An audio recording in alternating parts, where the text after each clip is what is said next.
Troisième et dernière partie, les amis, de notre décryptage du bilan du commerce extérieur en RDC. Si vous tombez pour la première fois sur cette chaîne, encore une fois, cette vidéo fait partie d'une série, petite série que nous avons baptisée Spéciale Indépendance, que nous vous proposons à l'occasion des 62 ans d'indépendance de la RDC ce 30 juin 2022. Donc, pour ceux qui sont là pour la première fois, il s'agit tout simplement d'une série de décryptage de l'exercice de redevabilité du gouvernement Samalou Condé. Et nous allons y aller tout droit, les amis, pour cette troisième et dernière partie de notre décryptage.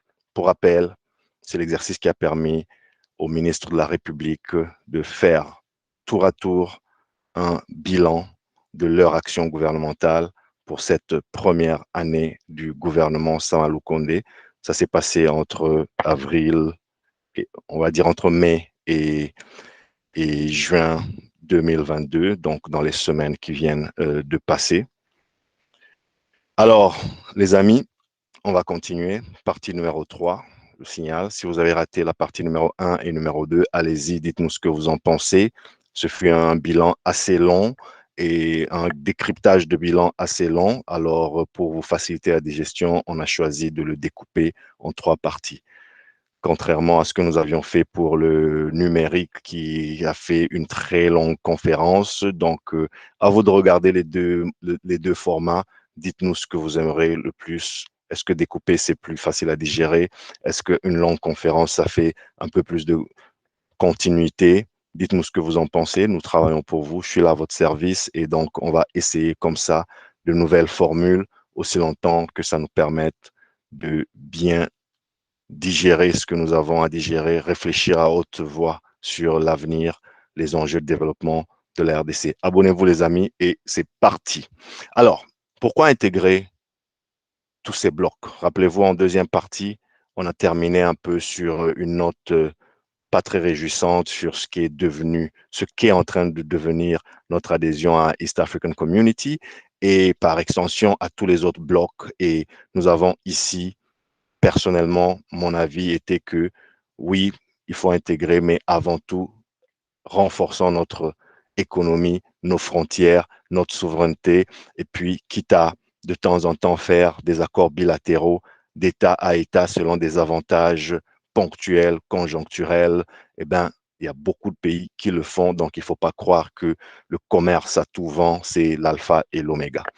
Donc, nous partons de là pour continuer dans ce décryptage et essayer d'analyser l'aspect où le ministre Jean-Lucien Boussa essayait de justifier, d'expliquer pourquoi la RDC intègre tous ces blocs économiques alors même que notre industrie n'est pas développée et pourquoi pas grand-chose n'est fait pour réduire notre dépendance de l'extérieur. Alors, il y a eu le ministre, il a eu une phrase que j'ai beaucoup aimée et que j'ai peut-être moi-même aussi utilisée dans d'autres contextes. Et je le cite, attendre d'avoir toute la lumière pour agir, c'est se condamner à l'inaction. Je suis tout à fait d'accord, monsieur le ministre. Alors, le ministre a ajouté que la RDC a beaucoup d'avantages comparatifs, c'est-à-dire les richesses naturelles, mais il faut se concentrer aussi sur le développement des avantages compétitifs. Donc, on ne peut pas se permettre de s'isoler sur la scène internationale, économique, diplomatique, les coûts de facteurs de production. Il faut plutôt, et aussi en ce qui concerne les politiques fiscales, par exemple, et l'harmonisation qui va avec, on ne peut pas être en marge de la marche du monde, si vous voulez. On ne peut pas être isolé. Alors, le ministre nous informe aussi et nous rappelle que des mesures urgentes ont été présentées au gouvernement déjà en 2021 pour améliorer la production intérieure, mais aussi pour transformer la production intérieure localement. Donc, produire plus, produire mieux et aussi produire localement. Alors, les amis, moi, je suis tout à fait d'accord, en gros, avec le ministre. J'ai quelques bémols. C'est le but de ce décryptage. C'est pas de, sinon, écoutez, je vous envoie, vous regardez sa vidéo, vous applaudissez, puis c'est fini. Mais je pense que rien ne nous interdit de réfléchir. Et parfois, on n'est pas d'accord avec le ministre sur toute la ligne et on va essayer de l'expliquer de la manière la plus respectueuse, la plus intellectuelle qui soit, parce que c'est de ce choc d'idées que jaillira la lumière et tous ensemble, nous savons que nous avons une chose en commun, nous voulons développer ce pays-là. En tout cas, je l'espère. En ce qui me concerne, c'est bel et bien le cas et je suis conscient que je ne suis pas le seul parmi les près de 100 millions de Congolais qui ne veulent que du bien pour ce pays. Non pas pour moi seulement, mais aussi pour nos enfants. Parce que moi, j'ai l'habitude de dire presque à moitié seulement en blaguant que le Congo de mes rêves, c'est presque foutu pour moi. Écoutez, peut-être que dans mes vieux jours, je le verrai. Et je ne suis pas si vieux que ça, je viens à peine d'entamer la quarantaine. Je suis honnête avec vous, mes amis. Quand je regarde ce qui doit être fait pour la RDC, le Congo de mes rêves, c'est peut-être foutu pour moi. Mais cela ne m'empêche pas de me battre pour que mes enfants n'aient pas à dire quelque chose, une horreur pareille, ce que je viens de dire, une atrocité de ce genre. Donc, si moi, je ne vois pas le Congo de mes rêves et que je vois peut-être les débuts du commencement d'un vrai Congo tel qu'il devrait être, en tout cas, que nos enfants, eux, on leur laisse un bon Congo. Donc, sur cette base-là, je fais une déclaration de foi et j'attribue de la bonne foi à tous ceux, à beaucoup d'autres Congolais comme moi, y compris ceux qui sont aux affaires et ceux qui ne sont pas aux affaires pour dire nous sommes très nombreux qui aimons ce pays-là et donc il faut que quelque chose soit fait et que chacun apporte sa pierre.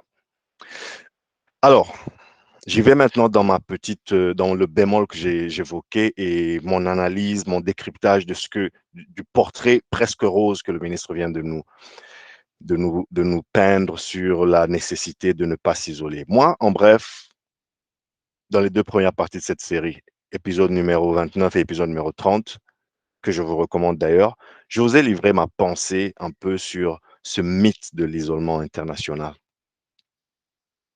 On ne va pas tourner autour du pot, les amis. Et je vous le dis très clairement, la RDC ne peut jamais être isolée sur le plan international. Je vais le répéter.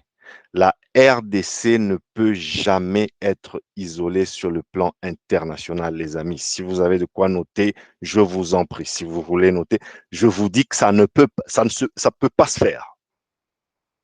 Vous savez, croire au bluff de l'isolement international, c'est ignorer la cupidité des grandes puissances de ce monde. C'est ignorer les piliers même du capitalisme, celui qu'on appelle le pire système économique à l'exception de tous les autres, à en croire les chantres du capitalisme. Croire que le monde peut avancer sans la RDC, les amis, c'est méconnaître totalement les enjeux stratégiques que notre pays représente pour le monde entier. Croire qu'un jour le monde décidera d'avancer sans la RDC, eh ben c'est comme croire au Père Noël. Je ne vois pas une autre analogie, les amis. Le monde avance grâce à la RDC. C'est juste qu'en ce moment, la RDC semble ne pas encore réaliser que sans elle, le monde ne peut pas avancer. Vous savez, moi, je joue au foot depuis tout gamin. Je crois m'y connaître un peu. J'ai un peu de talent là-dedans, mais hélas, je n'étais pas toujours le plus doué, le plus talentueux de ma génération au poste que j'occupais sur un terrain de football. Sinon, je ne serais pas en train de vous parler en ce moment sur YouTube et de vous faire des vidéos. Je serais probablement en train de finir ma carrière à 42 ans à Manchester United et puis voilà, en train de finaliser ma licence UEFA pour devenir peut-être le prochain Pep Guardiola et enfin être le digne successeur de Sir Alex Ferguson pour les 25 prochaines années dans mon club de cœur, Man U. Mais les amis, quand moi j'étais petit, grâce à mes parents, j'avais toujours un bon ballon. Vous savez, nous, on jouait avec des ballons faits de ce qu'on appelle en Swahili les kifumpa. Tous les Congolais de Lubumbashi et les Swahiliphones sauront de quoi je parle. Donc, on prenait des mousses, des chiffons, des plastiques, on les mélangeait, puis on les tissait comme ça, on faisait des filets. Et quand les ballons proprement dit, ont commencé à apparaître sur le marché, notamment grâce à mon père qui voyageait beaucoup et qui était président d'une équipe de football. Donc, je pouvais facilement me retrouver le premier de ma génération, le premier de mes amis en tout cas, de mon quartier, à avoir un ballon en bonne et due forme, comme les ballons que l'on voyait à la télé. Et donc, des fois, il arrivait que j'étais pas le plus doué ou que voilà, le choix n'était pas porté sur moi et donc je devais assister au match sur le banc de touche. Alors même que j'étais le propriétaire du ballon. Il suffisait tout simplement que je décide de rentrer à la maison avec mon ballon, et bien c'était fini, le match était fini. Pourquoi je vous dis ça, les amis? C'est pareil avec la RDC. La RDC doit avoir sa place à toutes, je dis bien toutes les tables importantes au monde. Conseil de sécurité, institution de Bretton Woods, nation, tout ce que vous voulez. Toutes les, toutes les grandes tables où les grandes décisions qui font tourner le monde sont prises. La RDC devrait, ce pays-là que vous voyez, les amis, ce pays qui est au centre du monde là, il devrait se retrouver à toutes ces tables, les amis. Et lorsqu'on est à toutes ces tables-là, importantes, stratégiques, lorsqu'il y a quelque chose qui se passe en dépit de nos intérêts et qu'on décide ou on menace de se retirer, je vous promets, tout ce monde devrait courir après nous dans les couloirs. Revenez, s'il vous plaît, remettons-nous à la table de négociation. Vous savez, on peut dire, bon, écoutez, telle décision a été prise, on n'est pas content, on va aller consulter notre peuple, on va aller voir ce qui va se passer, on va revenir plus tard, on va essayer de s'organiser en interne. Ils courront tous derrière nous, les amis, pour dire, asseyez-vous. Là, c'est si on était fort. Le Congo de mes rêves, le Congo que vous devrez envisager, le Congo que l'Afrique devrait souhaiter. Voyez-vous, citez-moi un seul pays qui oserait tourner le dos à la RDC. Citez-moi un seul, une seule grande puissance qui dirait, bon, vous savez, les Congolais là, laissons-les, enfermons-les chez eux, et puis on va faire autre chose. De toute façon, le lithium, il n'y a pas que là-bas, le cobalt, il n'y a pas que là-bas, le cuivre, il n'y a pas que là-bas. Donc, laissons la RDC, mettons une parenthèse la RDC. Cette puissance-là sait que si elle ose, le lendemain même, ses concurrents viendront nous faire la cour. Et nous ferons affaire avec ses concurrents. Voyez-vous? Et par le fait, elle aura perdu au moins 75 ans, sinon un siècle. Elle aura pris au moins un siècle de retard sur ses concurrents, juste du fait d'avoir boudé la RDC. C'est à ce point-là, chers amis, que notre pays est important, essentiel à la marche du monde. Mais on a l'impression d'être les seuls à ne pas encore avoir compris.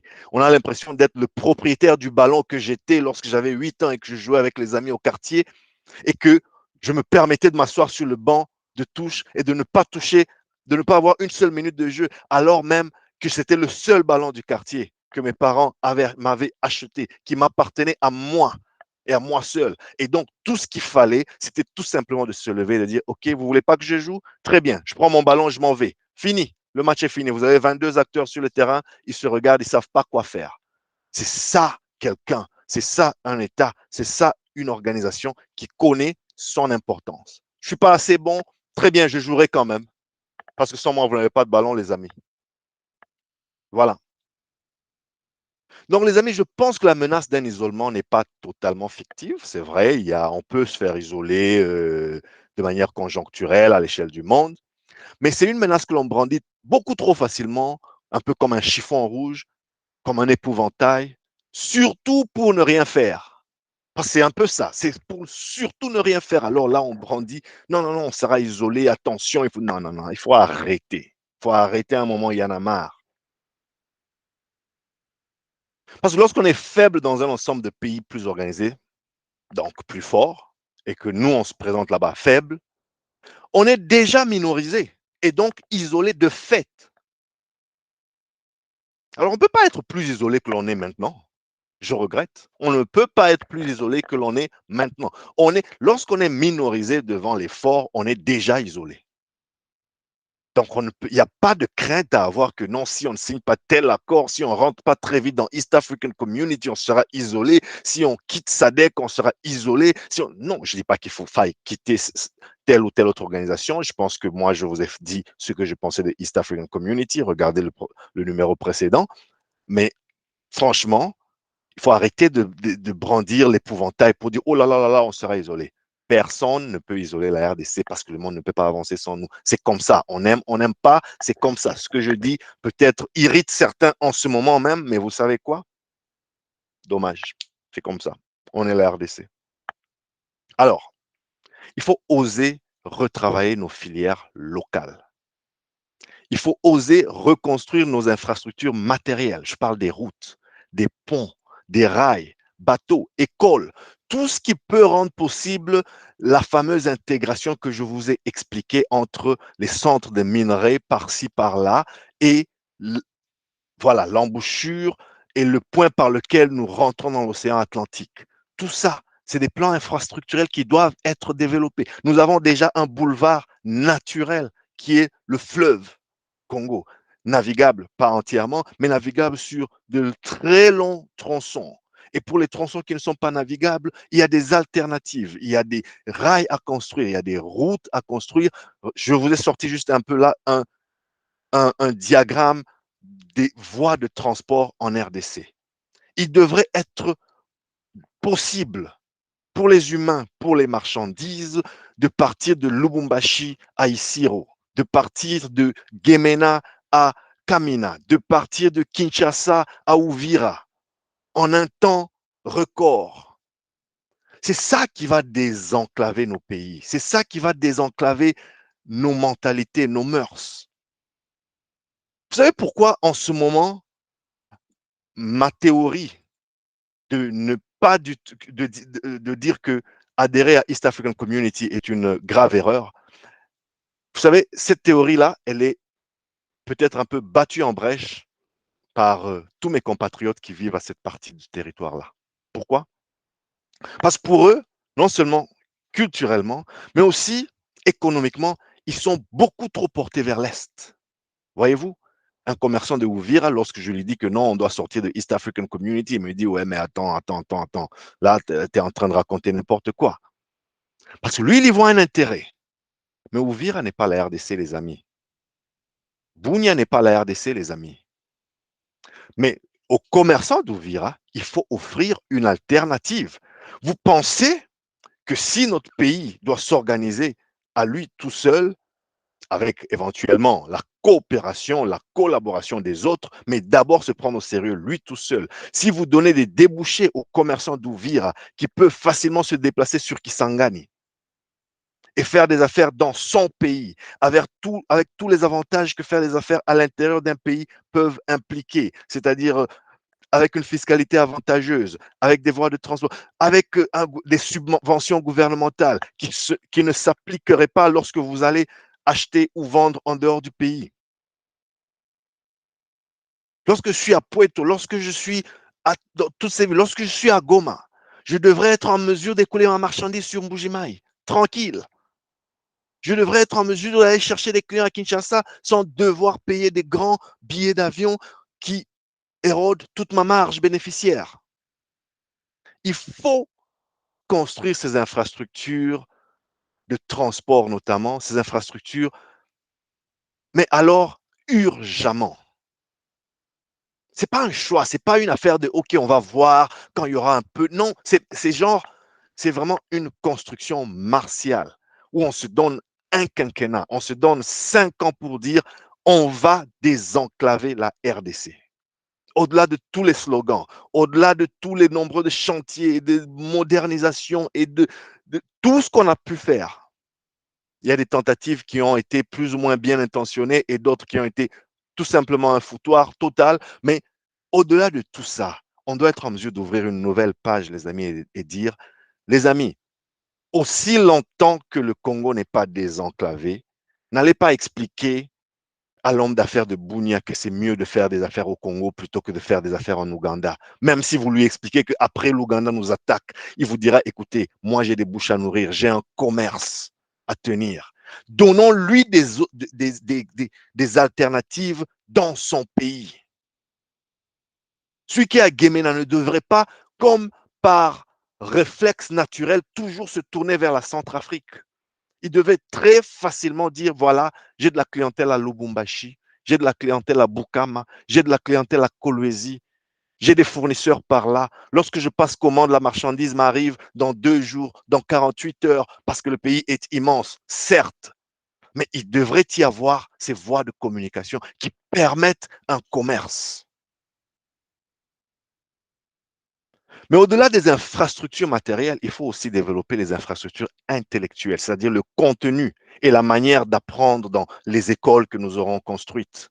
C'est-à-dire le savoir-faire, les services autour des routes que nous aurons construites, l'industrie hôtelière autour de toutes ces routes, ces ponts et ces villages que nous aurons construits au milieu de nulle part. Il faut qu'il y ait tous ces relais de services, toute cette infrastructure intellectuelle, l'enseignement,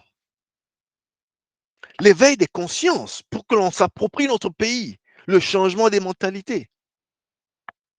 Et là, j'espère que cette chaîne y participe à sa modeste mesure, les amis. J'espère que vous l'appréciez, mais c'est en tout cas ça l'idée. Dites-moi ce que vous en pensez. Donc, certaines de ces initiatives, les amis, elles prendront le temps qu'elles prendront. Certaines prendront plusieurs années. Mais les demi-mesures n'ont pas marché depuis 62 ans d'indépendance, les amis. Il est donc temps d'essayer autre chose. Mais alors, franchement, mais alors, de le faire de tout cœur. Désenclaver notre pays n'est plus une option.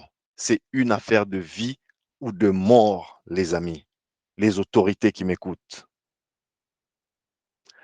Alors, on va avancer, les amis. Dubaï Expo 2020, quel bénéfice pour la RDC? Le ministre du Commerce extérieur s'est aussi appesanti là-dessus, suite à une question qui lui a été posée à l'occasion de ce bilan. Et le ministre, voilà, il a expliqué, monsieur le ministre, que voilà, Dubaï Expo 2020 était une très bonne chose pour la République. On y a identifié les débouchés extérieurs pour l'industrie congolaise, pour vendre la RDC à l'international. Le ministre a aussi félicité que le pavillon RDC ait décroché la deuxième place sur 192 pays et attiré par conséquent plusieurs investisseurs potentiels. Organisation d'un forum d'affaires avec la participation des ministres sectoriels de 8 pays, ainsi que la Fédération des entreprises congolaises, vous savez, la FEC, c'est le patronat congolais. Alors, ce que j'ai à dire sur cette question, c'est que personnellement, votre homme serviteur connaît assez bien les salons et les grands messes commerciales. Je les ai toutes pratiquées, je les connais comme ma poche, avec beaucoup d'humilité, mais quand on connaît, on connaît. Ces expos sont aussi appelés, les amis, des shows. Si on les appelle ainsi, c'est probablement parce que bon, on y va justement pour faire un peu le show, pour se mettre en scène, s'afficher, voir ce qui se passe dans le monde, être vu par d'autres, faire du réseautage, du développement des affaires. Alors, ceci dit, le show, il devrait toujours être précédé par un travail préparatoire en amont, un travail de fond sur les dossiers et les deals. Et après le show, il devait toujours déboucher sur des activités de suivi, mais alors des activités sérieuses. Vous savez, le secteur public congolais devrait, à mon avis, s'inspirer sérieusement de la rigueur qui fait la réussite commerciale euh, du secteur privé, partout à travers le monde. Et j'en connais un rayon, le secteur privé, pour avoir côtoyé quand même des grandes boîtes. La rigueur qui s'y pratique, mais c'est à couper au couteau, on badine pas. Tenez les amis, on ne va pas dans un grand salon international, surtout lorsque c'est aux frais de l'État, parce que quand c'est un privé qui le fait il claque ses millions gagnés de dur labeur, ok, d'accord. Mais quand c'est aux frais du contribuable, on ne va pas dans un salon international pour découvrir, pour voir ce qui se fait ailleurs. Écoute, on peut faire des exceptions pour, de temps en temps, des grandes autorités qui, en général, se déplacent très brièvement pour assister à l'ouverture, à la clôture, euh, à quelques moments forts d'une grande exposition ici ou là. C'est l'occasion ici de rappeler qu'une autorité, surtout une haute autorité d'un pays, n'a pas pour vocation d'aller s'arrêter sur chaque stand de chaque exposition pendant plusieurs jours juste pour voir comment le monde a évolué. Non, les amis, non, les amis. Je ne dis pas que c'est ce que monsieur le ministre a fait ici, mais on a tous vu des délégations congolaises, mais qui étaient à mourir de rire. Chacun de nous qui a fait de grandes conférences a rencontré des délégations congolaises qui étaient quand même à mourir de rire, où vous avez des gens qui se tapent 10 jours de per diem juste pour aller voir. On s'arrête à tous les stands, on prend des selfies, on met sur Facebook, etc., etc. Quand c'est dans le privé, ça passe, les amis, mais quand c'est aux frais du contribuable dans un pays où la plupart, la grande majorité de nos compatriotes croupissent dans une si grande misère, parfois il faut juste un tout petit peu d'humanité, un tout petit peu de pitié pour ces gens-là. Et donc, je disais, à titre exceptionnel, et uniquement sur mérite, les amis, on peut, pourquoi pas, donner la chance à des stagiaires. On a tous eu une chance. On a tous eu une expérience professionnelle ou personnelle qui nous a boosté, qui nous a lancé. Pourquoi ne pas donner la chance aux autres aussi? Oui, des juniors prometteurs. Vous savez à qui on donne l'opportunité rêver de passer, aller 5 jours à Dubaï, à Paris ou à San Francisco, à une expo dans leur domaine, pour au passage stimuler la passion de l'excellence qui pourrait leur servir de moteur toute leur vie. Et vous savez, dans le privé, pour participer à une conférence, la majorité des participants doivent fournir un justificatif avant que leur mission ne soit approuvée, évidemment. Votre intitulé de poste ne vous qualifie pas d'office à représenter l'entreprise, encore moins le pays à une conférence internationale. Encore faudrait-il prouver, démontrer pourquoi vous et pas un autre. Combien de rendez-vous fermes avez-vous déjà confirmés à cette expo? Qui espérez-vous y rencontrer? Quelles sont les fonctions de ces personnes que vous allez rencontrer? Ces rencontres, elles serviront à faire avancer quel dossier? Est-ce que vous avez les moyens et les ressources nécessaires pour avancer le dossier? Au cas où votre interlocuteur, là-bas, à Dubaï ou à Paris, vous disait, OK, on peut avancer. C'est alors que vous vous dites, oh là là là là, on n'a pas eu les financements nécessaires, on n'a pas eu les approbations nécessaires. Il faut. Est-ce que tout ça, c'est le travail qui se fait en amont? Je sais que mes frères, mes sœurs, nous Congolais, on est vraiment des grands voyageurs. C'est très tentant de courir d'abord, accompagner le ministre à Dubaï, courir d'abord, accompagner, je ne sais pas moi, la ministre à Los Angeles. Mais il faut, lorsqu'on on le fait aux frais de la princesse, aux frais de l'État, il faut avoir des dossiers, les amis. Il faut avoir travaillé ces dossiers, travailler ces opportunités, travailler la clientèle qu'on va rencontrer. Même quand on n'a pas un rôle formellement commercial, il faut avoir un objectif. On va pour faire avancer tel dossier au détour d'une rencontre, au détour d'un déjeuner avec un client, etc., etc. C'est pas juste partir pour partir et puis quand on revient et puis on se dit ah en fait on fait quoi? C'était déjà comment là-bas? Et, et, et les autorités doivent aussi nous aider à établir cette culture de redevabilité. Lorsque votre personnel va en mission, il doit y avoir une culture de reddition de comptes, surtout lorsque c'est des missions chères payées, Dubaï, partout là-bas, où on va s'asseoir pendant 10 jours, pendant un mois, pendant 2 semaines, à comprendre comment le monde a évolué. Nous comptons sur vous, monsieur le ministre, pour établir une culture de redevabilité. Et pas seulement vous, toutes les autorités, tous les mandataires. Voyager, c'est un privilège, c'est pas un droit dans une entreprise, même dans le privé. Quelqu'un qui a un ordre de mission pour aller représenter son pays, son entreprise, doit se sentir tellement honoré que 2 mois avant le voyage, il prépare, en tout cas à la connaissance, parce que parfois il y a des voyages qui sont plus ou moins impromptus, mais quand c'est une conférence, on connaît déjà que l'année prochaine, ce sera comme ça. Mais on prépare les dossiers. Il n'y a plus droit à l'amateurisme à ce haut niveau, chers amis. Facilitons-nous la tâche. C'est à ce prix-là que notre pays va émerger. Donc ensuite, juste pour expliquer, moi, personnellement, quand je suis de retour d'une expo, d'une conférence, d'un sommet, d'un séminaire, à l'étranger surtout, mon suivi, il est systématique, automatique. Alors, comment j'ai appris à fonctionner dans les plus grandes boîtes que j'ai côtoyées? Bon, en général, lorsque je vais dans une conférence, à l'heure du réseautage, je reçois les cartes de visite, j'en donne, comme tout le monde, j'échange des cartes, Mais j'ai toujours l'habitude de griffonner au verso pour me rappeler le sujet de la discussion, peut-être un point fort ou un détail unique que j'ai retenu de la discussion ou de la personne. Ça peut être aussi simple qu'une caractéristique physique de la personne.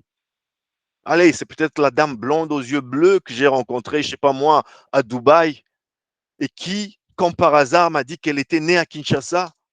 Voilà, partie toute petite, elle n'y a jamais remis les pieds.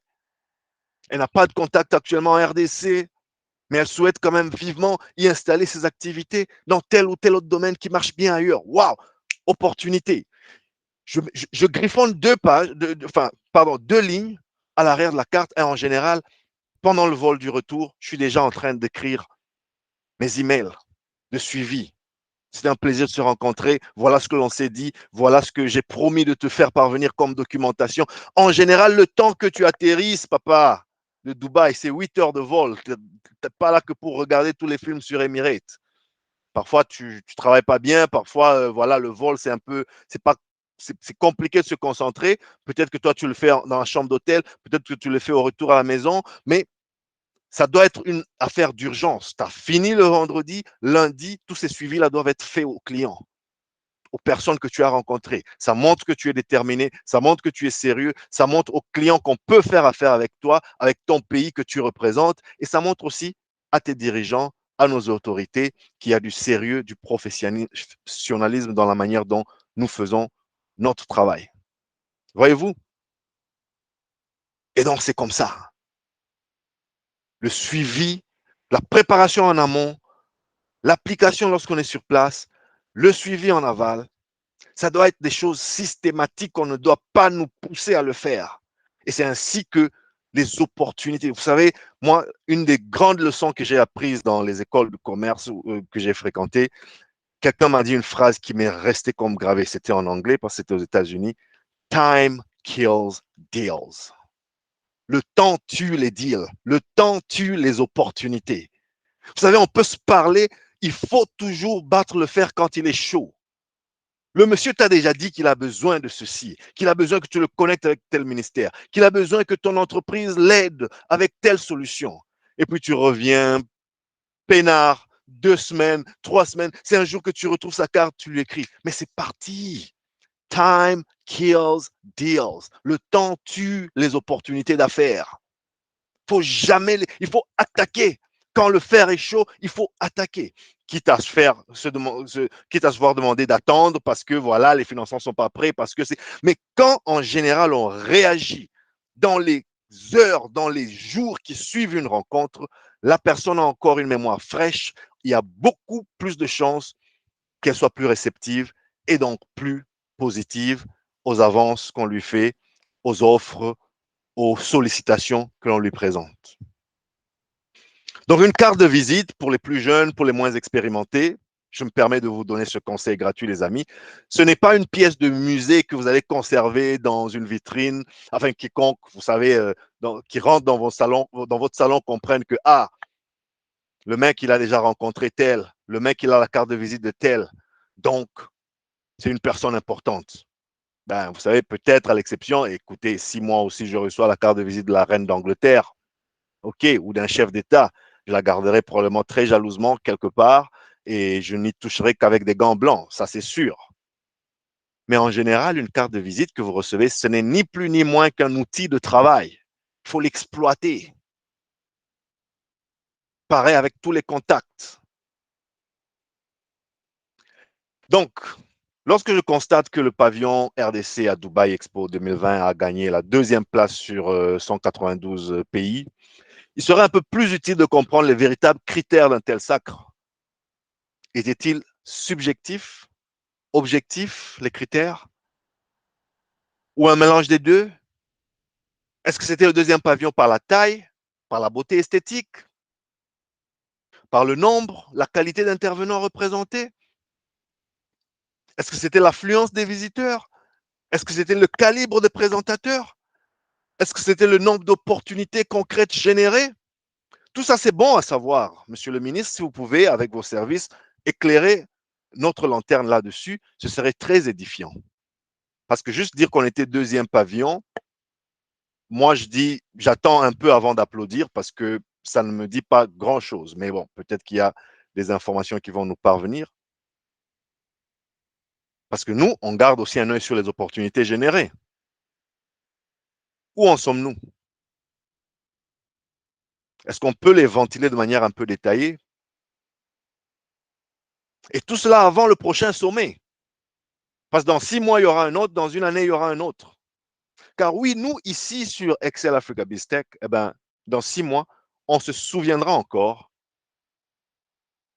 que en 2022, dans la première moitié de 2022, il y a eu Dubai Expo, début 2022. La RDC fut deuxième sur 192 pays. Le stand était magnifique, très bien. Et on avait applaudi très bien.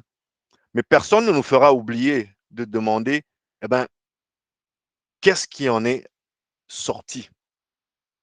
Quelles ont été les retombées? Parce que dans 6 mois, beaucoup de gens auront oublié, nous pas. Voyez-vous? Surtout lorsqu'on on engage les moyens de la République. C'est ça la culture de redevabilité que nous essayons de prêcher, d'exhorter, d'imposer à tous les niveaux dans notre pays. C'est à ce prix-là qu'on va se développer. Alors, on est en train d'atterrir, les amis. Il a aussi été question des grandes réalisations et donc des grandes fiertés du ministre du numérique, pardon, du commerce extérieur pour cette première année. Et Monsieur le ministre nous a cité l'ANAPEX, l'Agence nationale de promotion des exportations, qui est cette agence qui voilà, crée des politiques structurelles en matière d'exportation. C'était une réussite. Je pense qu'il était temps. Il était plus que temps. J'espère que ce n'est pas un autre machin.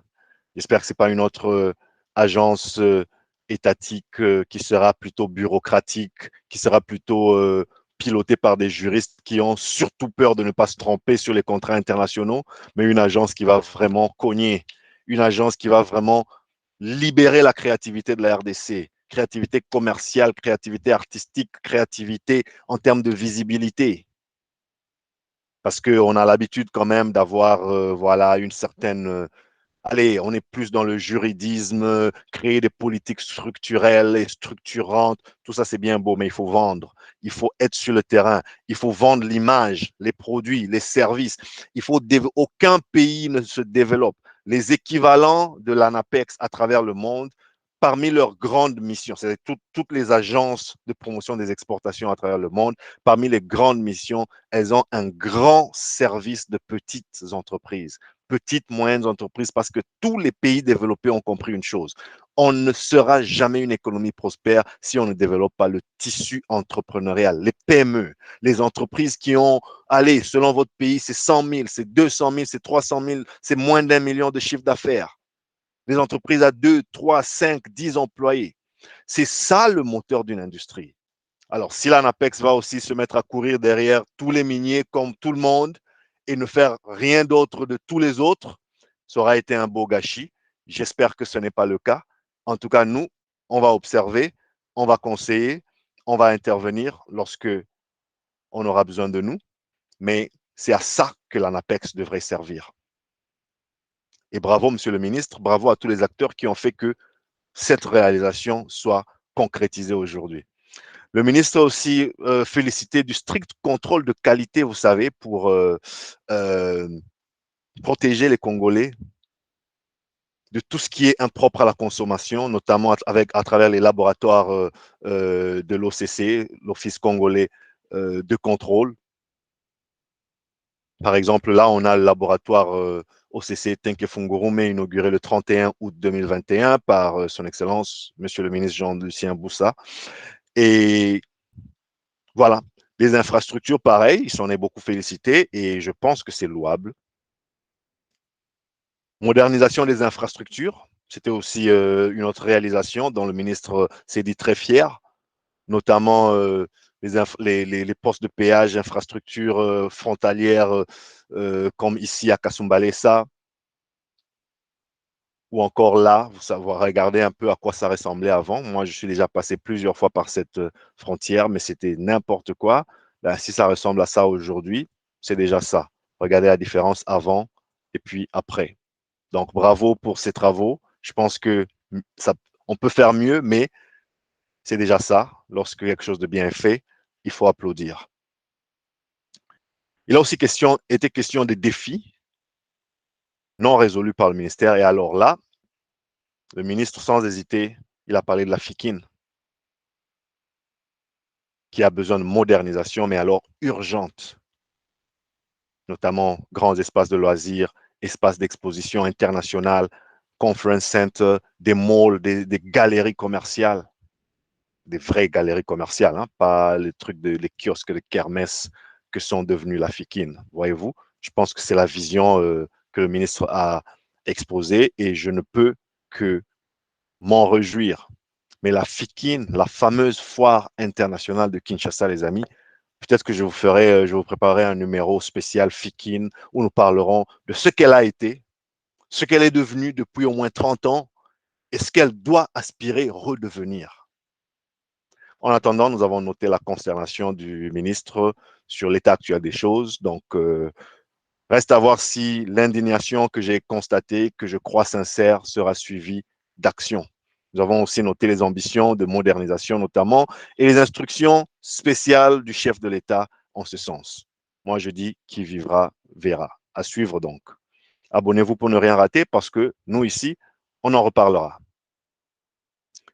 Alors, quelles mesures sont prises pour réduire les importations et accroître les exportations? C'est une question qui a été posée. C'est un chapitre de cet exercice de redevabilité sur lequel Monsieur le ministre est revenu, à savoir réduire les importations de produits de première nécessité. Les produits de première nécessité, les amis, c'est plus de 2 milliards de dollars. C'est environ 25% comme ça des exportations par an. 2 millions, donc un quart des exportations, c'est sur des produits de première nécessité. C'est de la bouffe de base, c'est de la nourriture, c'est du papier hygiénique, c'est des cure-dents, voyez-vous, c'est du savon, alors on peut produire tout ça chez nous. Donc le ministre nous rassure qu'un travail de fond est mené avec les secteurs productifs, notamment le tourisme, on en a parlé un peu plus haut, pour booster la production locale, réduire les importations, donc créer des services locaux. Bref, une collaboration intersectorielle. Mais ça, j'ai envie de dire, ça va de soi.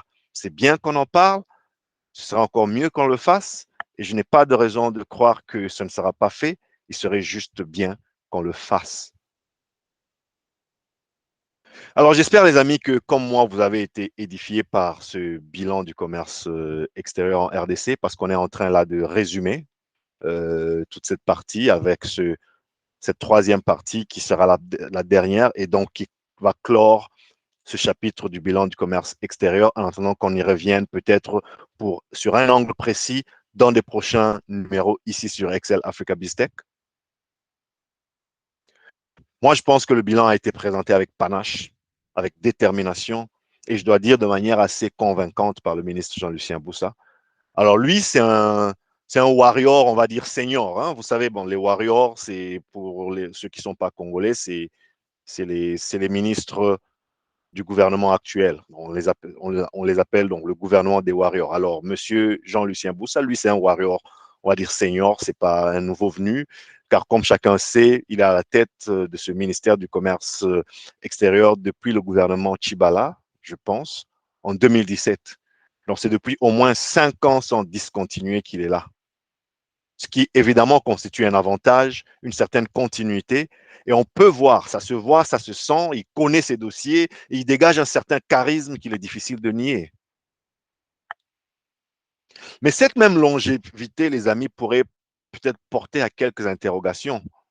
Car certains défis évoqués, tels que la réduction de la facture des importations, par exemple, ou encore la modernisation de la FIKIN, ben, j'ai envie de dire que ce sont des problèmes quand même vieux comme le monde.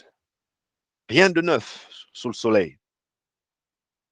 Et ils ne devraient pas être présentés comme des nouveaux défis, ces problèmes. Autant on peut et on doit être quelque peu indulgent avec les petits nouveaux, entre guillemets, je dis petits nouveaux, je dis entre guillemets, juste pour dire les nouveaux arrivants, comme le ministre du numérique, par exemple, qui a dû, lui, créer un ministère de toutes pièces à partir pratiquement de zéro, parce que la RDC, de mémoire, n'a jamais eu un ministère dédié au numérique, séparé des pétentiques. Autant on peut être plus indulgent avec le ministre du numérique, donc, autant on doit être plus exigeant lorsqu'un ministre est en fonction depuis 5 ans sans discontinuer. Et ici, j'aimerais faire un vibrant plaidoyer pour la continuité dans les affaires de l'État. Il faut qu'on arrête de prétendre chaque année qu'on a enfin pris la mesure d'un tel ou d'un tel autre problème, d'un tel ou d'un tel autre défi, alors que chacun sait que ces problèmes, ces défis existent depuis Mathusalem, les amis. Est-ce que tout est rose? Évidemment que non. Est-ce que certaines avancées sont à noter? Eh bien, il me semble que oui. Est-ce qu'il faut globalement s'en réjouir? Ben, personnellement, moi, je pense qu'au regard du trou dans lequel se trouve la RDC, à bien des égards d'ailleurs, il est difficile de se réjouir de quoi que ce soit en ce moment dans mon pays. Quand on regarde le retard qu'on a à faire sur la marche du monde. Mais il convient néanmoins de noter les signaux positifs, les amis, et de dire, Monsieur le ministre, vous pouvez faire et vous devez faire beaucoup mieux. L'avenir de nos enfants en dépend. Et vous, les amis, qu'en pensez-vous? Dites-moi, parlons-en en commentaire, partagez les vidéos, taguez vos amis, abonnez-vous surtout pour ne rien rater, aidez cette chaîne à grandir. Merci beaucoup, j'attends vos questions, vos commentaires, vos analyses. Ensemble, essayons d'éclairer les masses, les informer du progrès, les outiller pour la concurrence. Le vôtre, Dr Jean-Paul Mouka.